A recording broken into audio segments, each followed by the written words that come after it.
Hello and welcome to AWS Certified DevOps course. In this video, we are going to discuss continuous integration and continuous delivery principle. So this basically resides on the DevOps principle. So actually these terms continuous integration and continuous delivery does not belong to DevOps.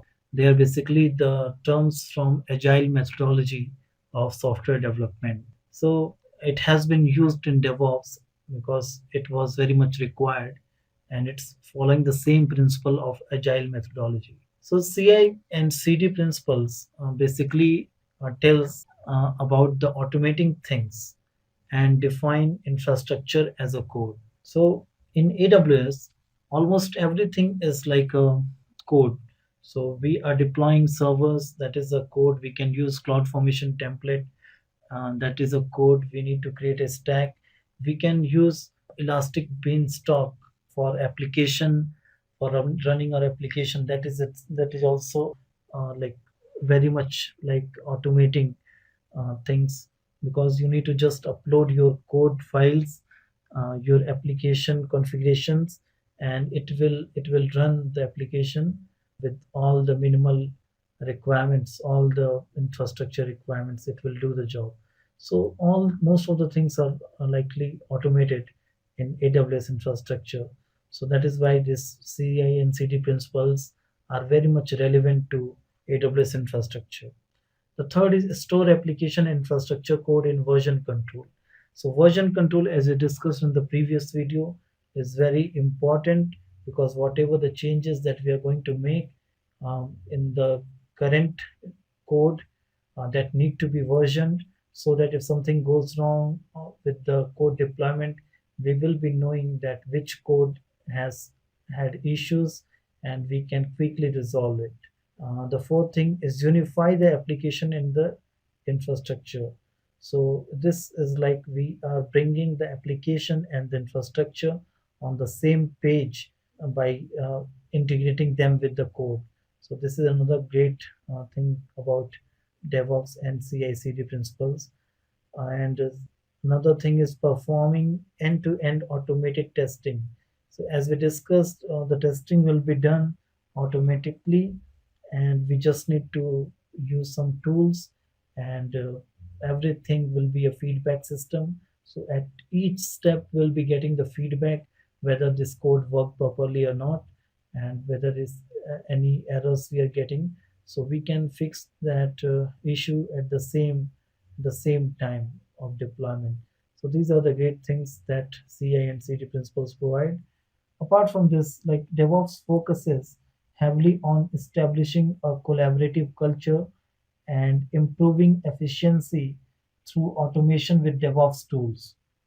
While some organizations and people tend to value one more than the other, the reality is it takes a combination of both culture and tools to be successful.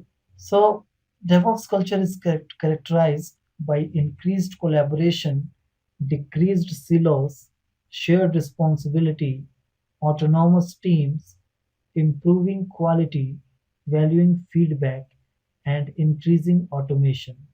Many of the DevOps values are agile values, as DevOps is an extension of agile. So agile methods are more holistic way of delivering software.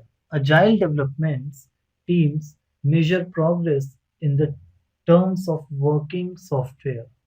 Product owners, developers, testers, and UX people work closer together with the same goals. DevOps is just adding the operations mindset and maybe a team member with some of those responsibilities into the agile team. Whereas before, DevOps progress is measured in terms of working software, with DevOps, progress is measured in terms of working software in the customer hand. To achieve this, development and operations must break down the silos and collaborate with one another, share responsibility for maintaining the systems that runs the software, and prepare the software to run on the system with increased quality feedback and delivery automation. So when we talk about infrastructure as a code, we are basically dealing with three terms: repeatability, agility, auditing, and security. So repeatability means like if we are deploying the same infrastructure, you can say same kind of infrastructure again and again, it's kind of repeating the things. So what we can do is we can create a code which will which will deploy the similar infrastructure, and we must use that code. We must save that code in some template, and we can just run that code each time we need a similar infrastructure. So that is what the AWS CloudFormation service provides. So it gives you the option to use the same code, same template multiple times if you want a similar kind of infrastructure. So that is how it is done in AWS. Now the second thing is agility. So as we discussed that DevOps is derived from Agile methodology. So it provides you the continuous feedback system. So at each step you'll be getting a feedback that how is your code going. So you can fix if any issues are found within the code, so you can fix it at that point of time. So that saves your time, and that increases the delivery frequency of code. So that is the second thing.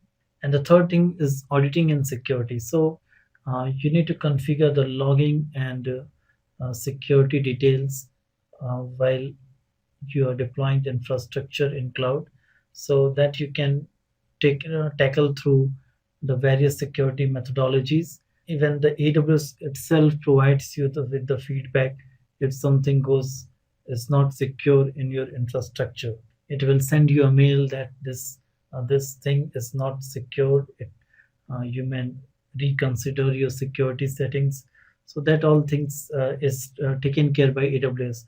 Apart from that, for auditing you can use services like CloudTrail, where you will store your logs and you can just revisit your logs to find if anything is wrong with the security. Or you can use penetration testing. You need to request to AWS for scheduling the penetration testing.